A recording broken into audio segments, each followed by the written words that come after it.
அனைவருக்கும் வணக்கம். Welcome to TNPSC Ganesh YouTube channel. Friends, இந்த வீடியோ பதிவில் நம்ம 7th ஜியாகிரபி டேர்ம் 3ல இயற்கை இடர்கள் இதில் ஒரு முக்கியமான 51 வினாக்கள் என்னங்கிறத பார்த்துடலாம். கண்டிப்பாக இந்த வீடியோ பதிவுகள்லாம் உங்கள் டிஎன்பிஎஸ்சி ஆகட்டும் ஆறு டெட் ப்ரிப்பரேஷனுக்கும் ரொம்ப யூஸ்ஃபுல்லாக இருக்கும். வாங்க முதல் கேள்வி பார்த்துடலாம். இயற்கை இடர்கள் எத்தனை பிரிவுகளாக வகைப்படுத்தப்பட்டுள்ளது?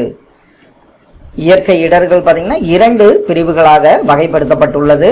மனித வாழ்வில் பெரிய அளவில் சொத்துக்கள் மற்றும் மனித உயிர்கள் பரவலாக பாதிக்கப்படும் போது அவை என்னவென்று அழைக்கப்படுகின்றன? மனித வாழ்வில் பெரிய அளவில் சொத்துக்கள் மற்றும் மனித உயிர்கள் பரவலாக பாதிக்கப்படும் போது அவை பேரிடர்கள் என்று அழைக்கப்படுகின்றன. கீழ்கண்டவற்றுள் எவை பேரழிவு தாக்கங்களில் அடங்கும்? பேரழிவு தாக்கத்துல என்னென்ன அடங்கும்? சொத்துக்களை அழித்தல், சேவைகள் இழப்பு, சமூக மற்றும் பொருளாதார சீர்குலைவு, சேவைகள் இழப்பு. இல்ல 2 முறை வந்திருக்கு. இதுல அனைத்தும் என்பது சரியான விடை. கூற்று 1 பாருங்க. இடர் என்பது மனித செயல்பாடு அல்லது வாழ்க்கையில் இழப்பை ஏற்படுத்தும் நிலை.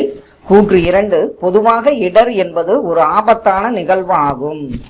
இதுல பார்த்தோம்னே சொல்லிடலாம் 2 கூற்றுகளுமே சரியான ஒன்று.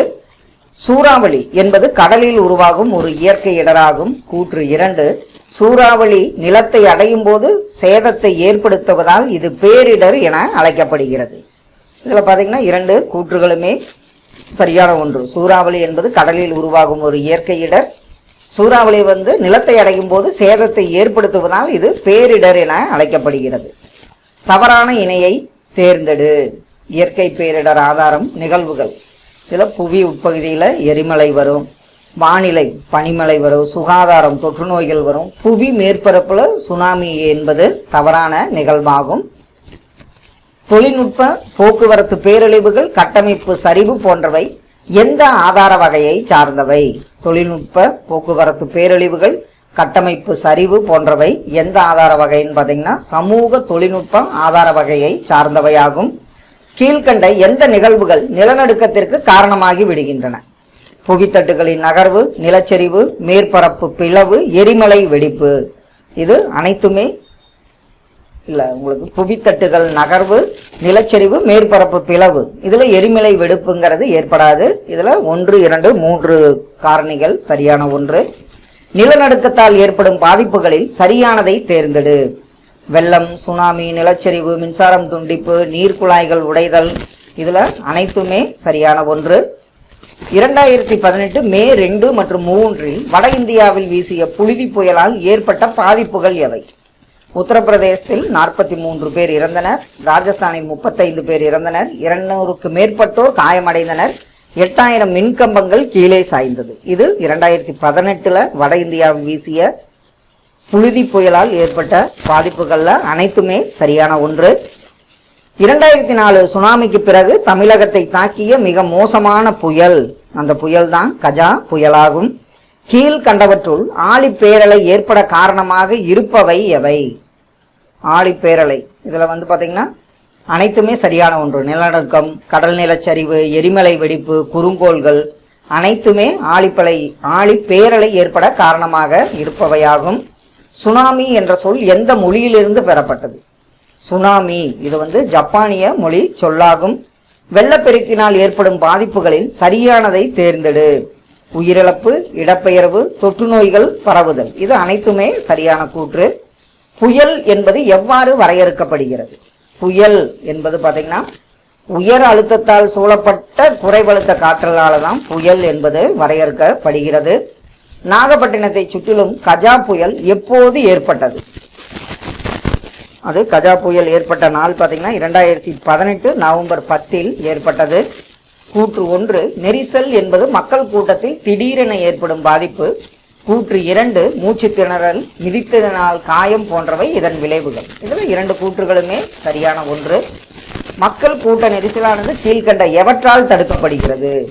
நிர்வாகம், போக்குவரத்து கட்டுப்பாடுகளான தடைகள், வரிசை முறை பின்பற்றுதல், கூட்டம் கூடுதலை தவிர்த்தல். இது அனைத்துமே சரியான கூற்று. கூற்று 1 தீ விபத்து என்பது ஒரு பேரிடராகும். கூற்று 2 இது மின்சுற்று, வேதியியல் அல்லது வெடி தொழிற்சாலையில் ஏற்படலாம். இது கண்டிப்பா 2 கூற்றுகளுமே சரியான ஒன்று. கீழ்கண்டவற்றுள் தீ விபத்தின் 3 முக்கிய அம்சங்கள் எவை? இதுல மூன்று முக்கிய அம்சங்கள் எதுன்னு பார்த்தீங்கன்னா கண்டறிதல், தடுத்தல், அணைத்தல் என்பதுதான் சரியான ஒன்று. தொழிற்சாலை பேரிடர் எக்காரணங்களால் ஏற்படுகிறது? தொழிற்சாலை உற்பத்தி, எஞ்சிய கழிவுகளை அகற்றுதல், அணுமின் தொழிற்சாலை கழிவுகள், வேதியியல் தொழிற்சாலை கழிவுகள். தொழிற்சாலை பேரிடர் இந்த 4 காரணங்களாலும் ஏற்படும். பேரழிவின் விளைவுகளை தணிப்பதற்காக வடிவமைக்கப்பட்ட நடவடிக்கைகள் என்னவென அழைக்கப்படுகிறது? பேரழிவின் விளைவுகளை தணிப்பதற்காக வடிவமைக்கப்பட்ட நடவடிக்கைகள் தான் பேரிடர் மேலாண்மை என அழைக்கப்படுகிறது. பேரிடர் மேலாண்மையின் நிலைகள் எத்தனை படிநிலைகளை கொண்டுள்ளது? பேரிடர் மேலாண்மையின் நிலைகள் பார்த்தீங்கன்னா 6 படிநிலைகளை கொண்டுள்ளது. பேரிடருக்கு முன் ஆபத்தை குறைக்கும் நிலைகள் எவை? பேரிடருக்கு முன் பார்த்தீங்கன்னா இதுல தயார் நிலை, மட்டுப்படுத்துதல், கட்டுப்படுத்துதல். இதான் பேரிடருக்கு முன் ஆபத்தை குறைக்கும் நிலைகளாகும். பேரிடருக்கு பின் மீட்டெடுத்தல் நிலைகளை குறிப்பவை எவை? மீட்டெடுக்கிறப்ப என்னென்ன வரும்? கண்டிப்பா சுழங்கள், மீட்டல், முன்னேற்றம் என்பதுதான் சரியான ஒன்று. எது பேரிடர் ஆபத்தை குறைப்பது மற்றும் நிலைகளை மேம்படுத்துவதுடன் தொடர்புடையது? கண்டிப்பா மட்டுப்படுத்துதல் தான் பேரிடர் ஆபத்தை குறைப்பது மற்றும் நிலைமைகளை மேம்படுத்துவதுடன் தொடர்புடையதாகும். தயார் நிலை படிநிலையில் அடங்குபவை எவை?